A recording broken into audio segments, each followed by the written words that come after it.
According to a new motion filed in federal court by Marriott, Irvin flagged down the female staffer at the downtown Phoenix Renaissance as she was conducting her normal work duties and told her he found her attractive while also reaching out and touching her arm, quote, without her consent.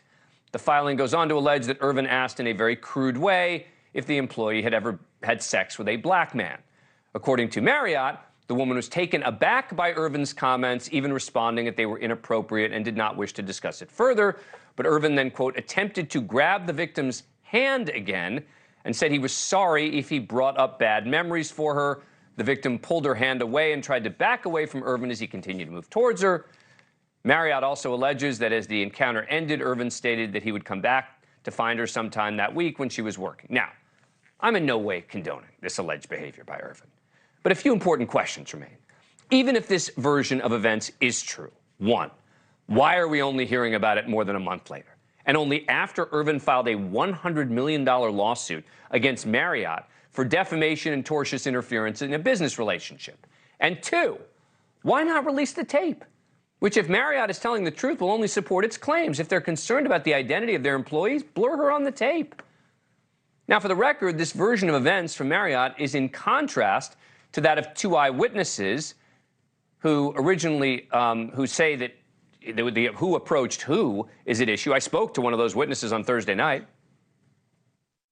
And they had a super quick conversation. I mean, I'm surprised if it was even a minute long, laughing back and forth. Michael went up to his room.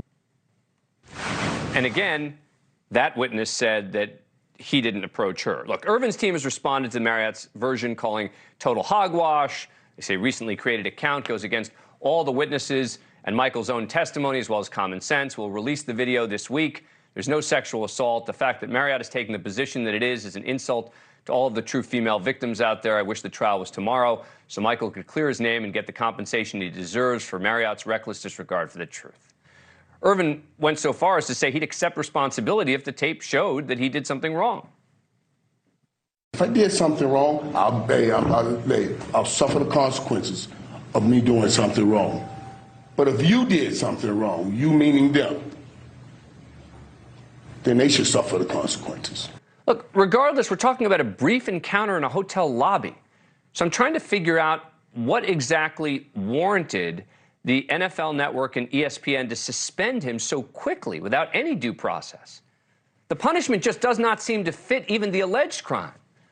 Joining us now is Liz Habib, co-host of The Death of Journalism, and also a former sports anchor. Thanks very much for coming back. Appreciate it. What do you make of this?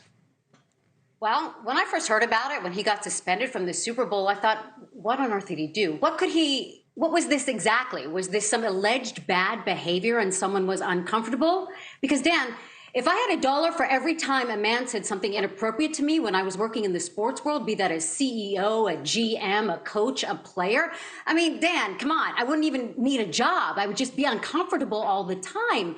You have to wonder exactly what happened because now there's video proof. It lasted a short amount of time. I agree with you. It doesn't feel good to be spoken to in a lewd way. It doesn't feel good to be hit on all of the time when you're out. That just doesn't feel good. And maybe that woman was uncomfortable when she was out there.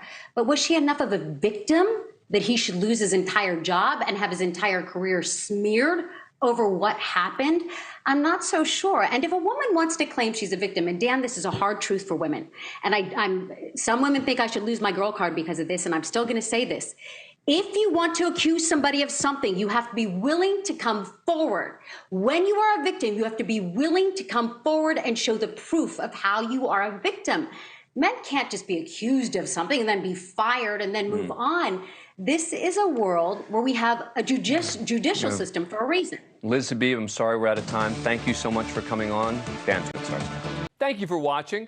Go to newsnationnow.com to find NewsNation on your cable provider. And don't forget to click the red subscribe button below to get more of NewsNation's fact-driven, unbiased coverage.